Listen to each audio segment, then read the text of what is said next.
All right, let's dive straight into the PortalFuse Weekly KB Update Report. This one's from April 15th, 2025. Yeah, 6 articles dropped. Exactly.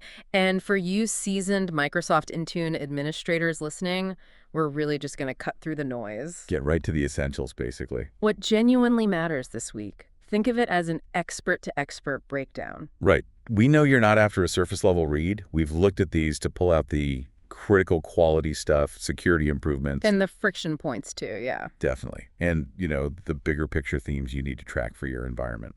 Okay, let's kick things off. Windows 11 updates published April 11th. That's KB 5058919. It's a non-security, out-of-band release. Targets Windows 11 22H2 Enterprise Education and all the 23H2 editions. And the first thing that probably jumps out is that quality fix for Active Directory group policy.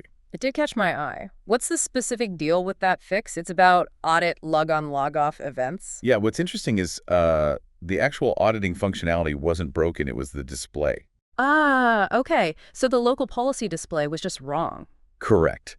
In the local group policy editor, or local security policy, that audit logon events setting, it might have shown no auditing. Even if it was actually configured and working. Exactly. And that sort of thing, well, it can definitely send you down a rabbit hole during diagnostics. Absolutely. Wasted time thinking policies aren't applying. Now, they also included a servicing stack update, KB 5053665. What's the core significance there? Well, putting an SSU in directly helps the robustness of the update process itself. Right, the foundation. The servicing stack install the updates, so an updated SSU just makes installing this update and future ones more reliable, more efficient. Like ensuring the plumbing's in good order before you turn the water on full blast. Pretty much, yeah. Preventative medicine for the update pipeline. Okay. Now, there's also a note here about a known issue with Citrix. Yes. Certain components might cause issues with installing the January 2025 security update. Yeah, potentially leading to a rollback on restart. That's definitely something for admins using Citrix to keep a close eye on. Precisely. It really highlights how third-party software can interact with OS updates. Always a potential complication. And the advice is to check Citrix documentation, which suggests they probably know which components are involved and have workarounds. Good reminder to check those vendor advisories, too. Definitely. So this specific Windows 11 update, KB 5058919, was only out on the Microsoft Update catalog. That's right. Catalog only for this one. So no point looking elsewhere. And just to be crystal clear, purely a quality update. Correct. No new CVEs addressed here. The focus was just that visual glitch in audit policy reporting and boosting update stability with the SSU. Got it. Okay, let's move on. Multi-OS updates published April 9th. This covers Windows 10 version 1507. Ah, yes, the original Windows 10. Cumulative update KB 5055547. This one looks, well, a bit heavier. Security and quality, and a fair number of CVEs addressed. Yes, 42 CVEs, actually. 34 rated high. So definitely significant on the security front. And what stands out here, there's something about a new folder. That's right. A new, non-deletable folder. Yeah. %system drive %inetpub. This is flagged as a critical security improvement. Even if ICE isn't enabled, that seems interesting. It does, but it seems tied to CVE 2025-21204 and ICE, regardless of whether it's actively running. So what's the thinking there? Proactive hardening? Likely. It's probably a defense-in-depth move. Yeah. Even if ICE isn't actively used, maybe some residual components or attack vectors exist. And this non-removable folder just shuts that down preemptively. That seems to be the idea, mitigating potential risks at a fundamental OS level. So even on a 1507 box where you've never touched ICE, this update still gives you a security boost. Good to know. Definitely. This update also had a daylight saving time fix. Yes, a high-impact one for Chile's ASEAN region, effective in 2025. Right. Those regional DST changes are vital for global operations. Need accurate time sync. Absolutely. Prevents all sorts of scheduling chaos. Okay, and KB 5055547 requires a prerequisite SSU, KB 5055664. Correct. Reinforces that dependency for update integrity, like we discussed. And this KB was available pretty widely. Windows Update, WFB, Catalog, WSUF. Yes, broad availability, which makes sense given the security focus and the number of CVEs, offers good deployment flexibility. Now, speaking of that prerequisite SSU, KB 5055664, also from April 9th, just for Windows 10 version 1507. And Windows 10 IoT Enterprise LTSB 2015. Its whole purpose is just bolstering the servicing stack quality and reliability for those specific older OS builds. Making sure the update engine itself is running smoothly for future patches. Exactly. Enhanced robustness and reliability, that's the goal, and maybe streamlining the install process a bit. Gotcha. Now, the crucial point with SSUs, we mention it, but worth repeating.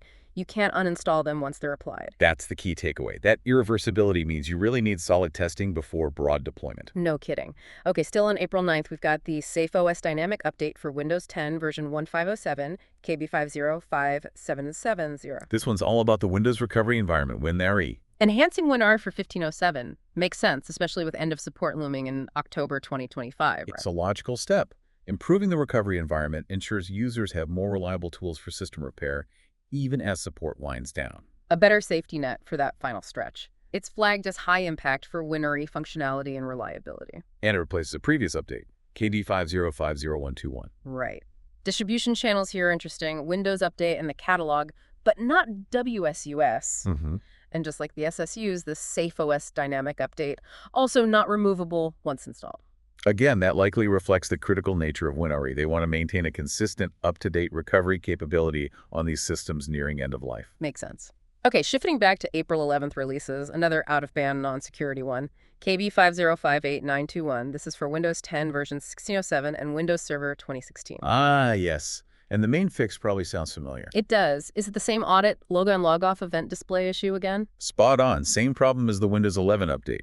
The AD group policy setting doesn't display correctly in the local policy viewer. So, on 1607 and Server 2016, the audit policies might wrongly show no auditing for logon events. Even if auditing is actually working. Yeah. Seems it was a consistent issue across different platforms. It requires a prerequisite SSU too, KB5055661. It does. And again, Microsoft Update Catalog only for distribution. And no new CVEs, just that quality fix for the audit display. Correct. The fact it's out of band suggests they felt this display bug was important enough to patch quickly, even on these slightly older OS versions. Okay, last one. Also April 11th, KB5058922. Targets a few different versions. Right. Windows 10 Enterprise LTSC of 2019, IoT Enterprise LTSC 2019, IoT Core LTSC, and Server 2019. Another non-security, out-of-band update. And let me guess the main focus. Go on. Audit log-on, log-off, event display glitch. You got it. Same exact problem, same symptom. Policies incorrectly showing no auditing. Seems it was quite widespread. Wow, okay. This one includes SSU KB5055662. It does. And there's another Citrix known issue mentioned here. Yes. Similar story, but slightly different component. Citrix Session Recording Agent, SRA, version 2411. Might cause failures installing the January 2025 security update, possible rollback. Same pattern as the Windows 11 issue, basically. Huh. Check Citrix documentation for workarounds. Always check the third-party docs. Good advice. And the prerequisite SSU for this KB is an older one, KB5000411 from August 2021. Correct. Need that specific one in place first. Distribution is Microsoft Update Catalog only again, and no new CVEs addressed in this one either. Right. And, these varying SSU prerequisites really highlight why meticulous planning is so important. Got to make sure those foundational updates are there first. Absolutely. Okay. Phew, we've covered all 6 articles from the report. Let's wrap up. What are the key takeaways for our expert Intune admin audience? Well, a few consistent themes definitely jump out. First, that recurring audit log-on log-off event display issue. Across Win11 1607 and the 2019 LTSC server versions. Exactly. Important to remember it was a visual error, not necessarily failed auditing. Helps with troubleshooting. Good distinction. What else? Second, that critical security update for Windows 10 version 1507, the one that added the non-deletable %system drive %on etpub folder. Right. A significant proactive security measure, even if ISIS isn't in use. Definitely something to be aware of under the hood. Third, the DST update for Chile's ASIN region. A reminder about geographical specifics and update management. Absolutely. And fourth, the constant presence of SSUs bundled in or as prerequisites underscores their ongoing importance for a reliable update process, and that they can't be uninstalled. Can't forget that part. And those Citrix known issues. Yes, the recurring Citrix conflicts affecting Win11 and the LTSC Server 2019 updates. Critical for anyone running Citrix to investigate further with Citrix directly. Definitely need to follow up on those. Precisely. So for Intune admins managing their environments, these updates really show the need to track functional fixes, underlying security changes, and potential third-party conflicts. Proactive review is definitely the name of the game. Keeps the environment stable and secure. Excellent breakdown as always. That wraps up our focused discussion on this PortalFuse weekly KB update report. Lots of stuff. Until our next deep dive, keep those endpoints well managed.